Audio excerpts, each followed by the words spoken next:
Hello, my name is Carmen and I am a woman.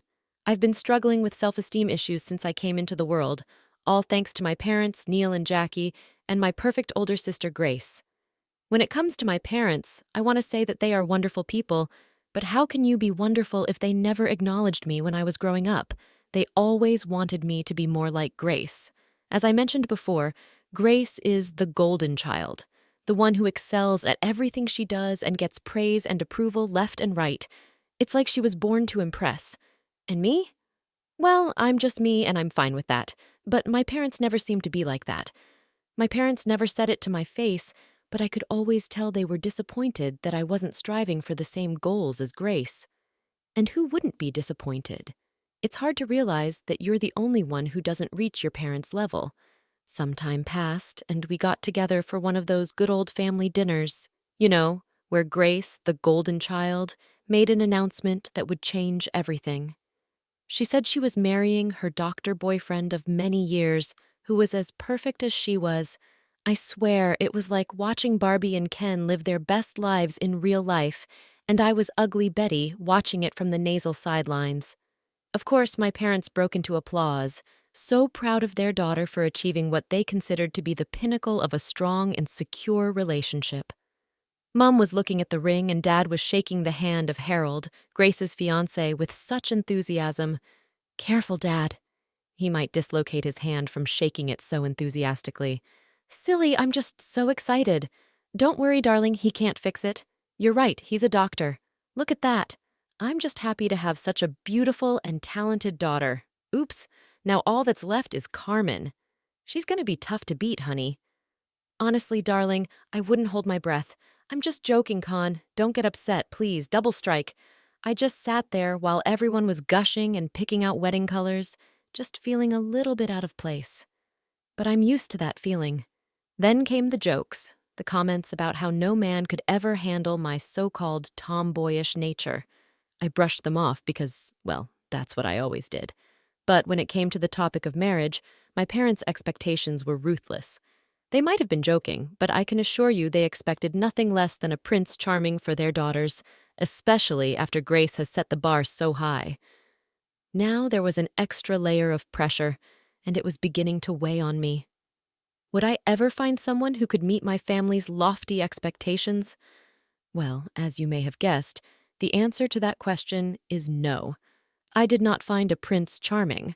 Instead, I found the sexiest, raunchiest, most kind and caring yet dominant and assertive cowboy you could ever imagine. He wasn't afraid to get his hands dirty, but would also bring me roses on a random Tuesday. He was just that kind of man.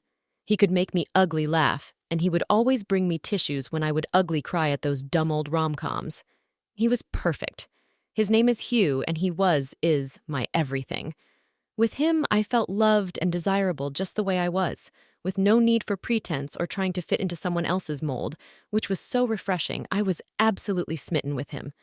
Sometimes I must have put a spell on him or something because he was utterly obsessed with me, and I just couldn't imagine why. But I wasn't complaining, not one bit. Hugh was a farmer, a true cowboy at heart, and he cherished his life. He'd always been a farmer, and the country life resonated with me. I wasn't interested in the hustle and bustle of city life, but my parents just couldn't wrap their heads around that. Even though he was quite literally perfect for me, I was terrified of introducing him to my parents. I knew they wouldn't be kind. They'd take one look at him, hear his accent, and automatically make the worst assumptions. Just the thought of them doing that made my blood boil. Hugh, bless his heart, would assure me that my parents would love him. He'd say things like, "Don't you worry, Carmen. They'll see how much I adore you." And that's all that matters. As much as I was hesitating, there was a part of me that wanted to show Hugh off to the world because I loved him so much. So, during our next family dinner, I decided to introduce my boyfriend, Hugh, to everyone. And as expected, my parents couldn't even attempt to hide their disgust. They'd say crap like, "What an interesting accent," or "Is that a hill accent?" Like, "Are you kidding me?" My man, being the strong person he is, took it like a champ. And every time I intervened to try and get my parents to shut up, he'd give my hand a squeeze and let me know that everything was okay. He seemed to be handling everything pretty okay, until that dreaded question came up. "So, Hugh, what do you do for a living?" "I'm a farmer." Everyone in the room burst into laughter, like Kevin Hart himself was in the room.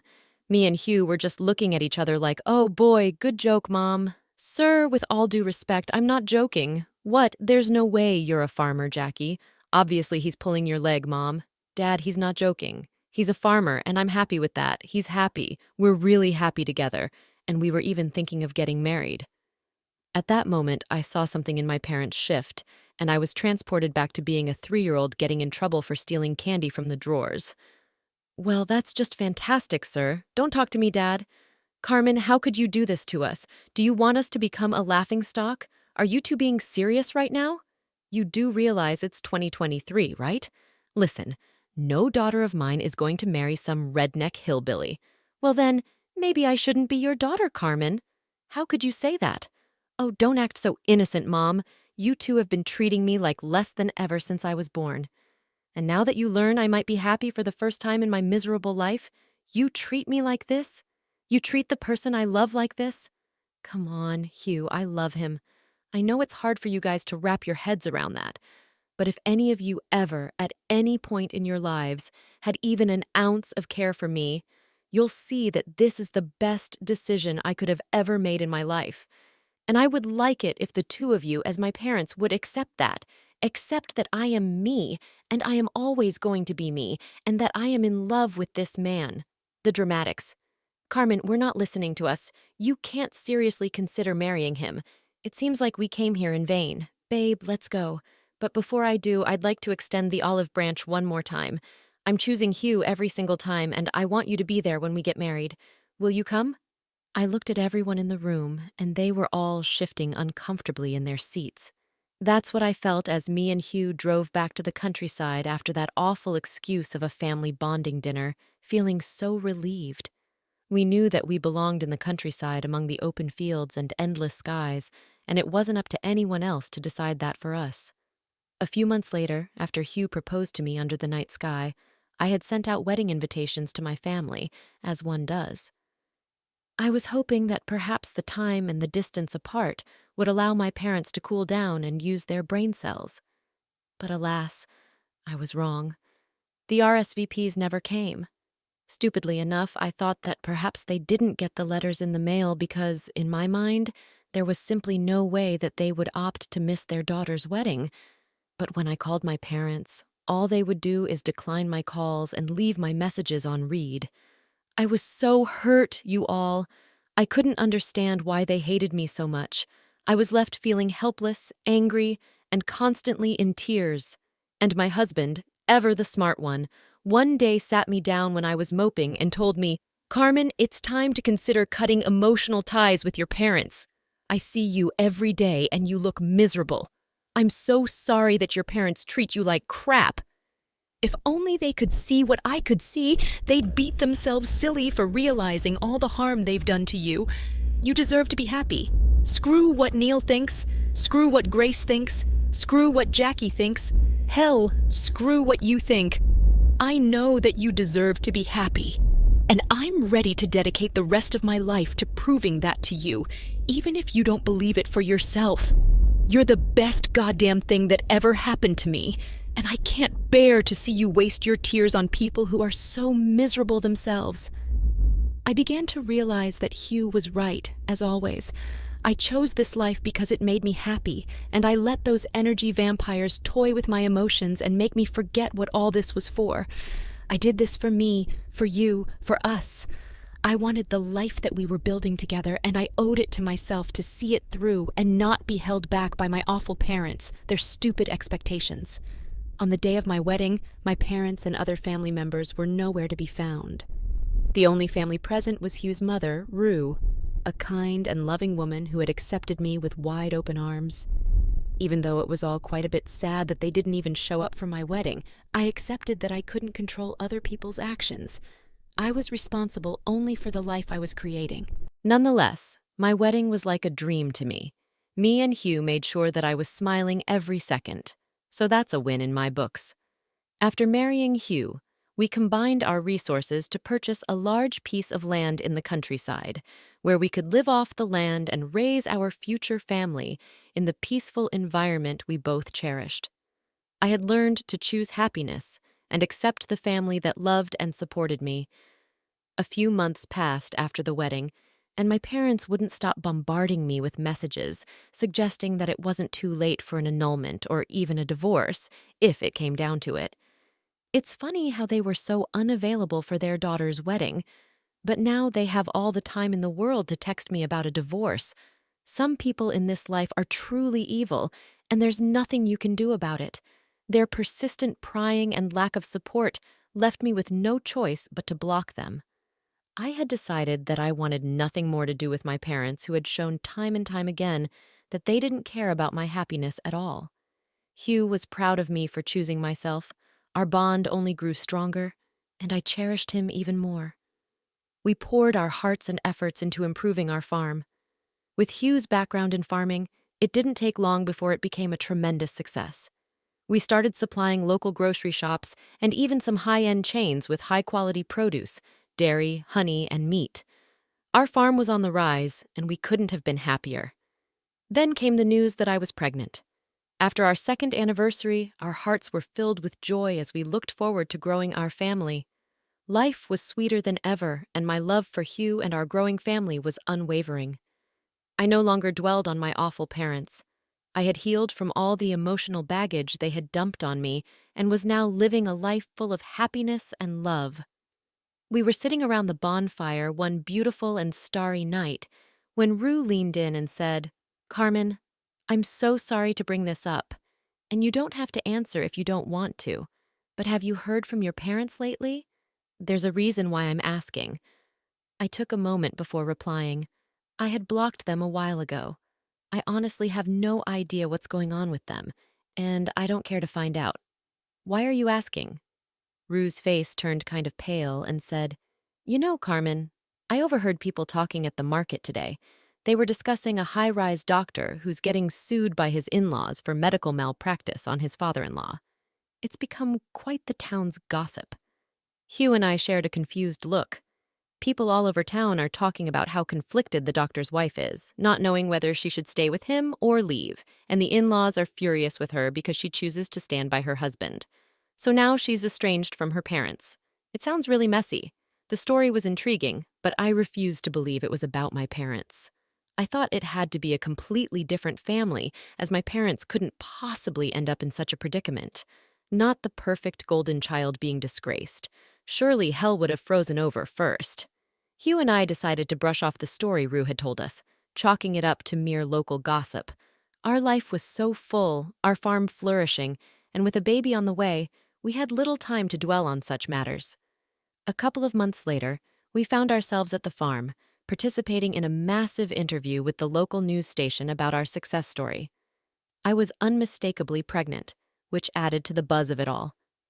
Honestly, we looked like your typical white picket fence family, except in the country, and we both beamed with excitement as we shared our journey and dreams to the interviewer, no doubt gaining us more success and fame.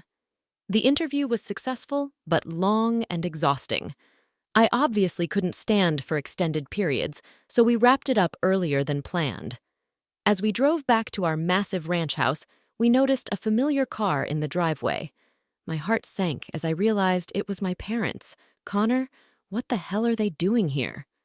We also noticed Rue's car in the driveway, which was unusual, but made sense since there was no other way for Neil and Jackie to be here. Even then, Hugh and I were confused because my parents had never met Rue before. Because they missed the wedding and refused to be a part of my life. I didn't know what I was supposed to be expecting, but I braced myself anyway. We cautiously entered our home, and there we found Neil and Jackie, and let me tell you, it was not looking good. My dad was in the wheelchair with a stomach bug, looking quite like the Tim Burton movie.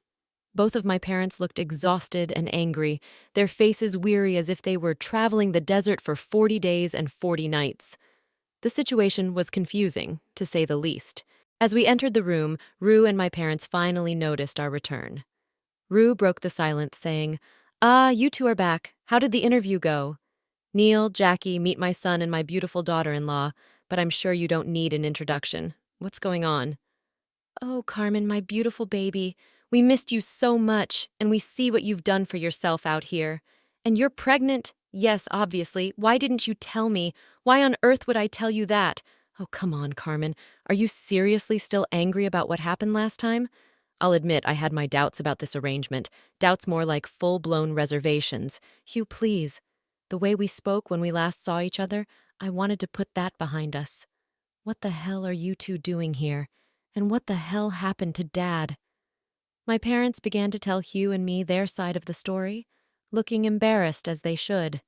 It turned out that the story that Rue had told us around the fire a couple of months ago was actually about my parents and Harold and Grace. Neil explained that he needed surgery due to his bowel problem, so he went to his brother-in-law Harold, and probably went at a family discount too.